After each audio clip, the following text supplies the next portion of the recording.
Ang susunod na programa ay rated PG. Patnubay at gabay ng magulang ay kailangan sa mga batang manonood.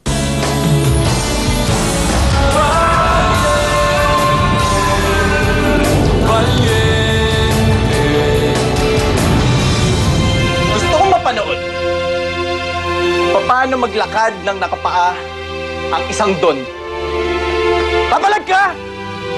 Sisiguraduhin namin makukulong kayong lahat. Maubos ako, maubos lahat ang meron kami. Pumapayag na akong makasal ka kay Leona. Tama ang narinig mo, Gardo. Pumapayag kaming lahat, pati si Myla, na makasal ka kay Leona.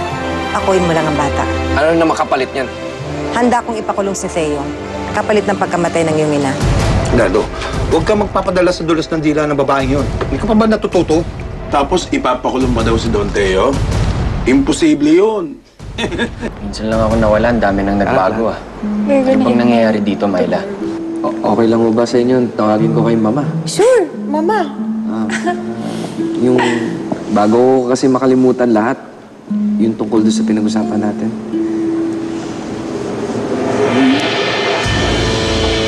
Gusto ko lang linawin sa inyong lahat na ginagawa ko lang to dahil kaibigan ko si Leona at payo sa akin ng tatay ko.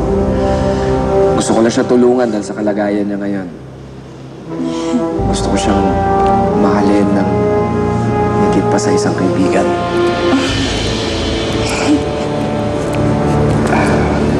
Pasensya na ho sa nagawa kong kaguluhan.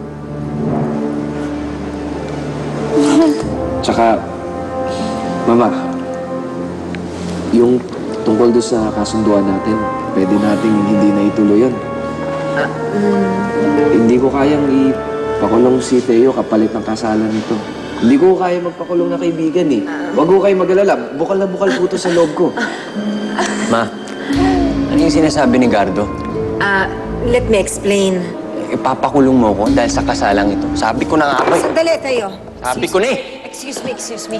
Theo, sandali. Huwag kang magtaas ng boses sa kakaya sa bisita.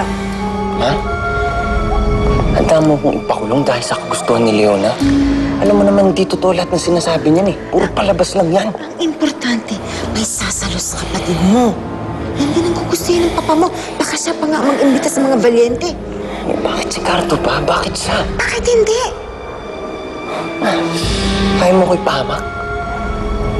Hindi kita ipapahamak. Hindi ko magagawa sa'yo yun. Mayos ka. Ngayon, Theo, babalik tayo dun.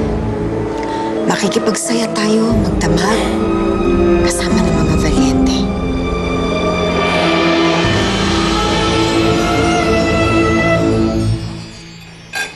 Hi, Mama. Oh, hi! Hi. Gardo, kiss mo si Mama. Dali. Beso ka kay Mama. Doña Trini, magandang araw. Gardo. Hi, Kuya. Hi, Myla. Maybe sit beside me. Oh, sige lang ha. Kumain ng kumain. Yes. Pinan, bigyan sila ng food. Mama, you know what? I'm very, very excited to see my wedding gown. It's so beautiful. Really? Super, as in, wow. And you should see Gardo's also. It suits him very much. Ako na din. And pag sinuot niya yung suot na yun, sobrang kamukha niya si Papa. Sobra. Yes. Nailang nga po ako eh kung pag iniisip ko na yung forma ni Theo. Pero tingin ko naman po, babagay rin naman sa akin eh. Malimit kasi ako bigyan ng damit yan dati. Sa tingin ko, kailangan na rin nila magpatayin ng damit. Yes. Silang dalawa. Yeah, kailangan niyo na rin magpasukat. Mama, very soon. Ay, teka lang. Okay. Eh, si Gardo. Akin na, akin. Oh. Baby, what are you doing? Pare. Ha? Okay na ako. Okay na ako. Gardo? Baby, stop. My love, Hindi, busog. Gardo, come here. kulang pa ba yan? Baby, busog na. Stop it. Stop it. Huwag mong gagawin yan. Sino Pinang nagagawa niyan, baby? Stop it na. Sigurado ka? Bubo ka na lang, Gardo. Sit Ayos down. lang naman. Pinang, paki-hold. Ikaw mag-serve. You sit down and kumain ka. Pahingi. Siya nga pala, Gardo, pwede bang dito ka na lang mag-stay overnight? Sige na. Dito na lang siya mag-overnight. Okay lang? No problem. Leona, Yes.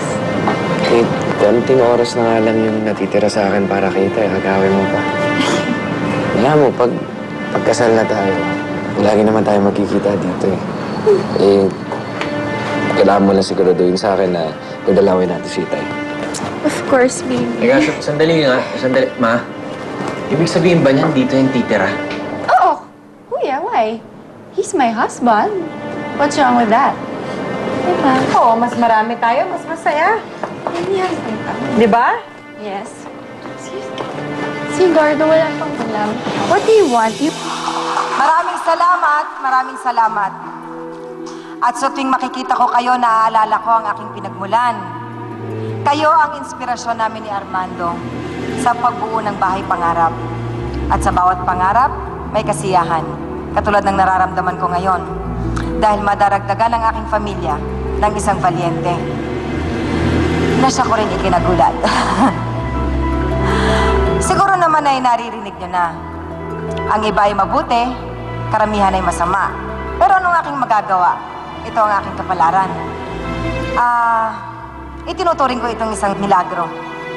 Ipinakikilala ko sa inyo ang aking anak na si Leona at ang kanyang mapapangasawang si Gardo Valiente.